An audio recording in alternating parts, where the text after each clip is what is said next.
Oh hey, Persona is back. Been on hiatus since I put up the first episode in what, June? Maybe a little bit premature to start the series, but I've actually created, I have a little bit of a backlog this time, at least by the time the episode is going up, so that will at least make the next couple weeks smooth sailing as far as getting a little bit of consistency out of the series, and hopefully it will continue on through there. Sorry! Anyway, I don't think anybody was really waiting with bated breath to watch me essentially study Japanese for 100 hours. But if you're interested, in the description there is a transcript of Japanese and Japanese plus English. So if you want to try your own hand at maybe doing a little bit of translation, comparing it to the official one, go for it. I mean, it's like I said in the first episode, it's the sort of resource that I would have liked when I was learning the language. Well, that I would still like when learning the language. Whatever, anyway. So when we last left our subhuman degenerate protagonist who committed a crime so foul that he was exiled from his hometown and shunned by society at large, that crime being pushing a drunk guy to the ground. Like, can you even sue like a 14-year-old or however, which has got to be like at least around the age of this guy. Like, can a 14-year-old even show up in court to defend himself? I don't even... whatever. I think that the entire thing is that this game is supposed to be a bit of a heightened reality, you know. Making small infractions a lot more severe so as to fit into the whole theming of the thing. And also to try to prevent your protagonist from looking like a total scumbag. Clockwork Orange this isn't, to be sure. Even a little bit of sympathy for him. Anyway, now my current caretaker, old man shop owner, is making me flip over signs here. And also, I guess, get used to the fact that you can kind of go out at night. There's a little bit more of a nightlife happening here than in some of the previous series. I know that it got introduced a little bit more in like the remakes of Persona 3 and 4, but the vanilla versions, it was pretty much just daytime, and then as soon as you got back home, it just flipped to night, and the only thing you could do was go to bed. And now it's finally built into the base version of the game, rather than, you know, being something they're saving for special edition. Anyway, the point of this entire scene is that we're doing some extremely minor tasks and then thinking about logistics of going to school. You know, all like the exact sort of stuff that I'm interested in when you're first introducing me to the game. It's funny, but it's like this is the exact same thing that happened when I was playing Persona 4. It's where the exposition just got too intense that I threw down the game for like a month, and then when I came back to it, finished it in less than a week. Hopefully it's going to be the same thing here. Although the fact that your character has a little bit more of a backstory rather than just being a transfer student or whatever, kind of says that it might be doubling down on the exposition. I mean, hell, there's a framing story. That's different. Magical phone applications continuing to show up. Good to see that ghosts are coming into the 21st century here. Then again, I suppose when you think about it, they got like the EVP electronic voice phenomenon. It's like they've been breaking into that for quite a while. First, like going through VHS tapes, haunting people who watch them. And there was that movie Cell about the cell phones, like causing ghosts to come into the world. I feel like that's something of a theme. Something like a Japanese horror at the very least. 20XDX. Hey, maybe I'll be able to go meet Zero and X on the street here. Fight a couple Mavericks, because I believe that is the same date that they used for the Mega Man X games. Yeah, hopefully you can get there without getting lost. I'm sure it'll all go perfectly swimmingly. I mean, everything up until this point in your life has gone perfectly fine, right? Right? Oh, Protagonist. You just can't catch a break, can ya? Hey, Sakura. What's up? He's so crotchety. To be honest, I like that about him, but it also feels like introducing the whole, like, hey, I'm gonna be all nice to you now is, like, maybe a little bit premature. I feel like it maybe want to be a little bit more than an hour into the game before you start showing that he actually has a heart of gold. Oh well.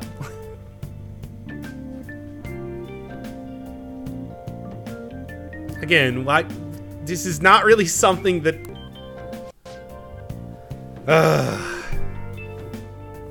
It's time for you to get out of here. I don't want my customers seeing me hanging around with a subhuman degenerate like yourself. Yeah. Don't have all the answers to everything here, but like 90% of the time it's gonna be totally fine. And I didn't really want to, like, presume, like, to actually try to do, like, a casual translation myself, because, one, if I get that wrong, that's maybe kind of bad. And two, I also don't want to presume that I would know such a thing anyway. Oh well, it's not like you're gonna be... As per usual with a lot of these games, answers to questions don't actually matter all that much anyway. Country boy. Well, gotta get on that country road, let it take you home. The place that you belong. The school.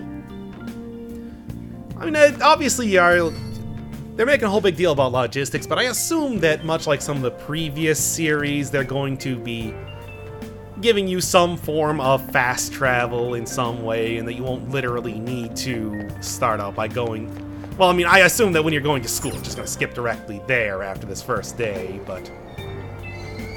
Aside from that, even, you hopefully won't have to go to the subway to get anywhere else. I suppose we'll see. Who knows? It's a subway for you. I mean, I can just imagine that, like, it's gotta be horrible. The commute... I mean, you think about it like in America here. You get, like, rush hour and all that, but, like, when everybody's using public transportation, it's gotta be literally the worst thing ever.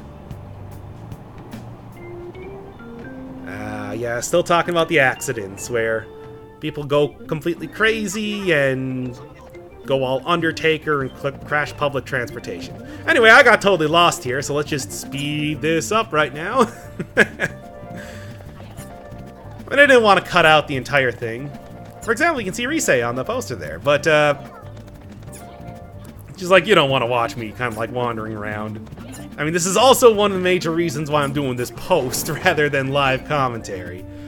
Because I'm very certain that I would probably not understand things very well if I was forced to kind of like try to translate this or understand it on the fly.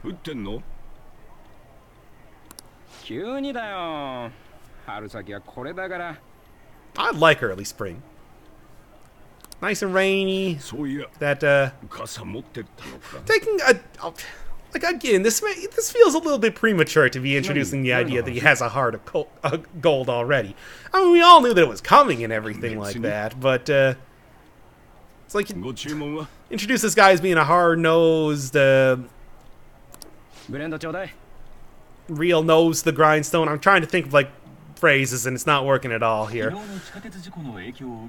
But anyway, and then they immediately undo that by showing his character depth without any provocation. Ah, well.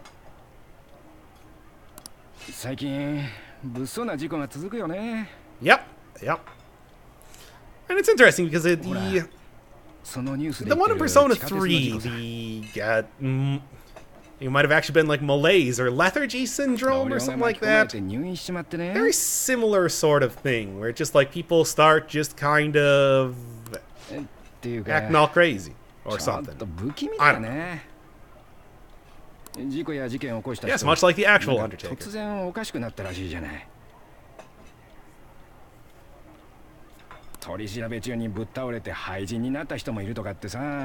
Nervous breakdowns during interrogation, yes, because they didn't understand what they were doing because they were not able to see, literally, I would think. Hey. Nah. Hey. That obviously did not require a subtitle. Actually, this is close to captioning, really. Doing it, still doing it Skawo style, if you're familiar with that guy. He does a lot of very good LPs that are all with this type of captioning system, which I feel like I should be shouting him out since I am almost extremely blatantly stealing this sort of style from him. SKAWO. Check him out.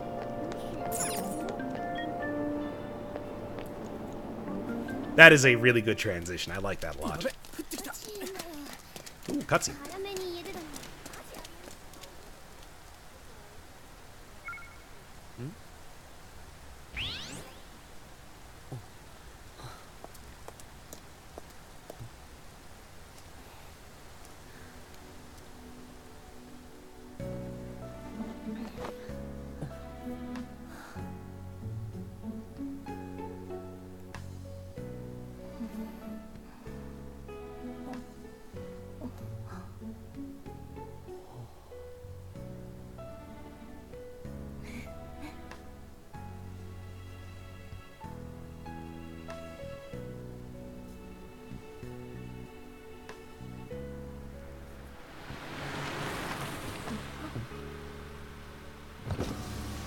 Ohayo.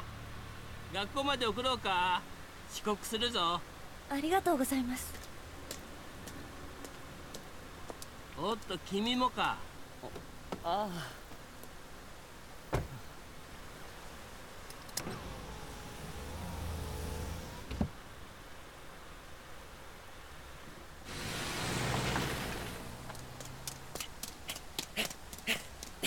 くそ、変態教師が。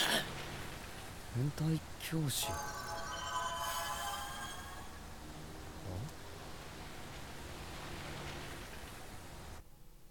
You know, there might have only been one line, but the main character actually has a canon voice, which is kind of surprising. Rather than just like Link-style grunts. Kind of crazy. Also, I do remember that scene being posted a lot because that was during the heyday of accusing people of wearing the cuckold horns, and that was the scene that everybody pointed to. What a time on the internet. Man. Literally flashing back to something that it's not even been a full minute since we saw that. Was that necessary at all? I think it would have been more shocking if it flashed to the girl or something. But yeah, right.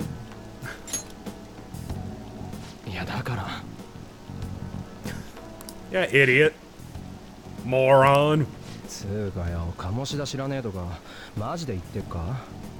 Well, drop the exposition on me, man.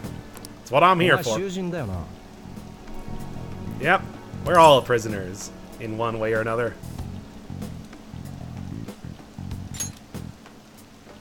I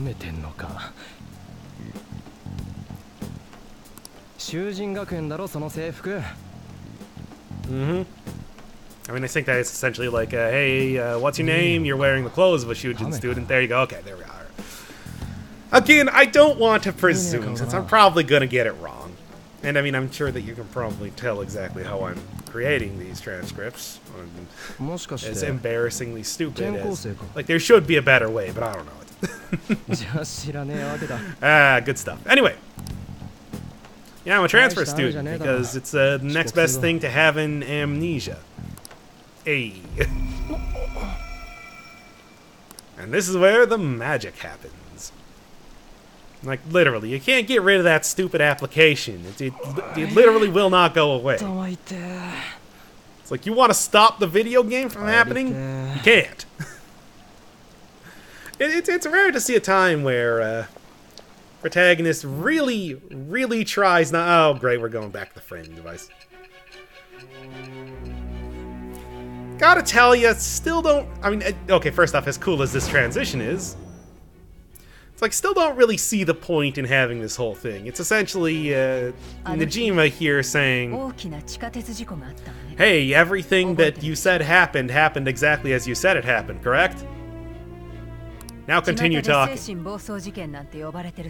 Psychotic breakdown incidents. I like that. I like that name. That's a good one.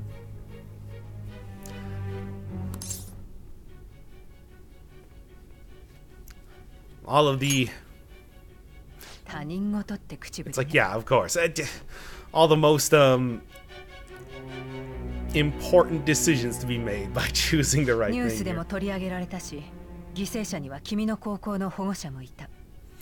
Oh no, after learning that one of them is some sort of pervy dick, it's like I'm really worried about that. Also, somehow I get the imagination, at least seeing what the faculty has been like thus far, that I'm really going to care a lot about these teachers. I suppose we'll see in the future.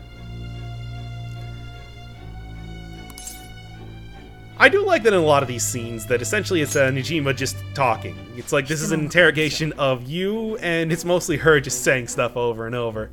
And when I got to look at like the text here so closely when making these episodes, it is kind of funny to see that when characters are explicitly addressing you, that they have it be about like 2 text boxes, 3 maybe maximum, and then they like take away the character portrait in the text box, and then just re-add the character portrait in text box. Because your character isn't going to be talking. So, like... Oh, cutscene again.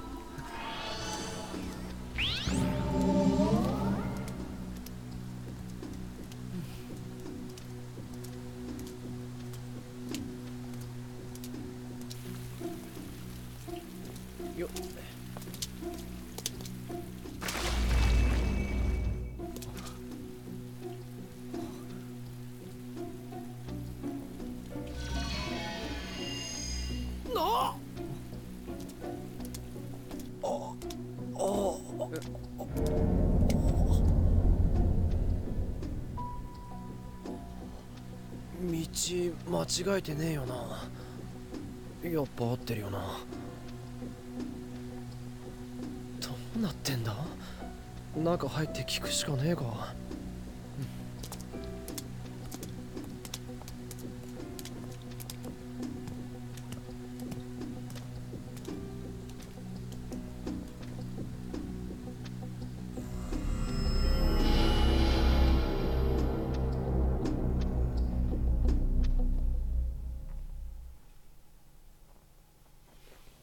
Yeah, hey, did you guys remodel the school to be a medieval castle in the last 24 hours?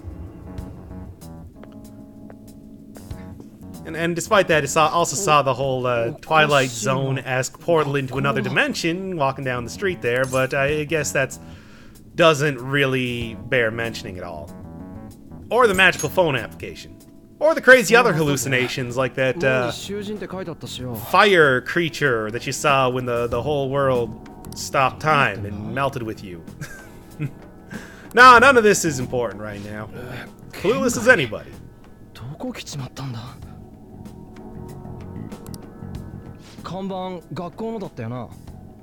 It was, in fact. You can actually go back and look at that. The banners up there were definitely for the school. Mm-hmm. So you did see, is essentially what he said. Anyway!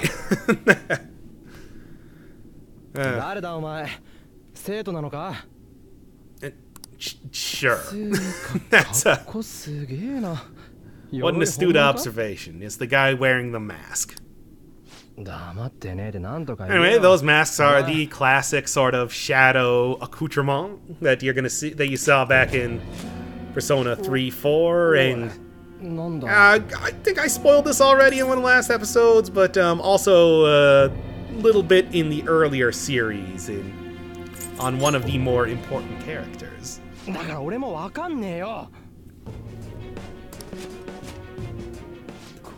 Again, if anybody would know, it would be the guy that got transported to a magical jail cell and talked to an old man who told him a bunch of cryptic stuff about the world ending just the other day. But, you know, again, maybe Blondie here has more of a handle on the situation, which is why I gotta ask about it. Ish.